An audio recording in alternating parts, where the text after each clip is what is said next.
So I was diagnosed with hypermobile ehlers-danlos syndrome, and I wanted to share how I figured out I had it and like what led to my diagnosis. So I've been posting TikToks for a few years now, and my hands are obviously hypermobile, so I'd just be like talking in my videos or doing stuff with my hands, and I would often get comments saying like, oh, have you ever heard of Ehlers-Danlos syndrome? Or, oh, like, I can tell you're hypermobile, like, you should look into this. And when I first started getting those comments, I never knew about hypermobile Ehlers-Danlos syndrome. I had never actually even heard of it. So I remember like looking it up and being like, oh, like, I'm not sure. I think my hands are hypermobile. I don't really know what's, seen as hypermobility to the extent of Ehlers-Danlos syndrome, and I kind of just left it at that for a really long time. It kept coming up, and I kept having very severe body pain, just like all over, and we couldn't understand why I wasn't feeling better. Despite trying new meds, and even when my inflammation would look like it's down, I would still be in significant pain every day. And I also was experiencing chronic migraines, general eye pain, and again, like all over body pain, just a bunch of symptoms. And to add in, I was diagnosed with fibromyalgia to like explain the pain and even the nerve pain and just skin tenderness that I had in general, but it was almost like a cover up. It wasn't really looked into.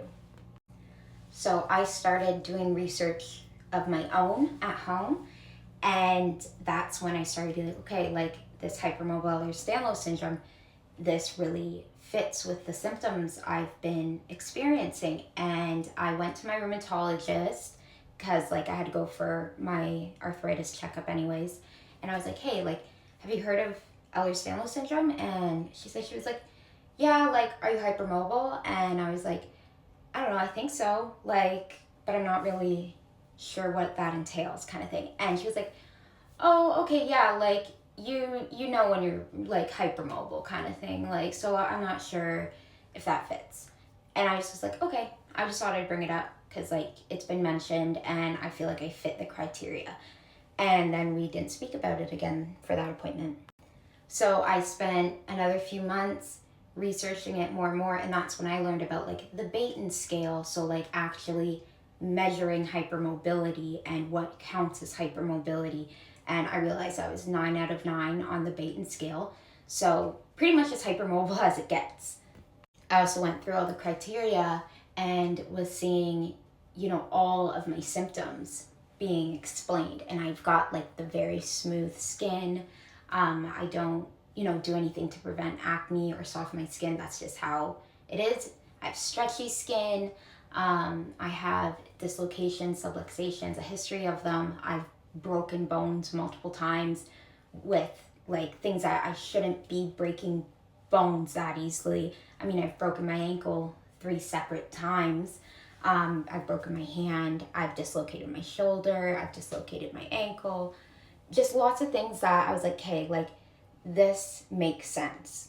So for my next appointment with my rheumatologist, I brought it back up again and I said, hey, like, I think I have this. And that's when I like actually reached out and I showed her and I was like, like I am really hypermobile. I, did the Baton scale on myself and I score a 9 out of 9.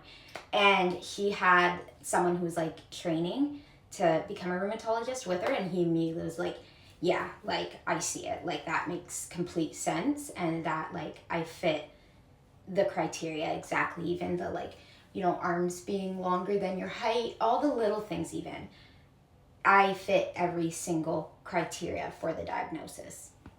And that was the appointment that they diagnosed me with hypermobile Ehlers-Danlos syndrome. So yeah, I mean, really, I found out about this disease through TikTok just from people seeing my hands and saying, hey, like, you need to look into this. Like, this looks like something that you could be experiencing. And I mean, it's nice to have an answer for the pain I continue to experience that has been beyond my arthritis and was clearly not fibromyalgia. And it was just kind of looked over completely. And that was almost like a band-aid to avoid finding the root problems of what I was experiencing. So yeah, that's how I got diagnosed and what led to my diagnosis of Ehlers-Danlos syndrome.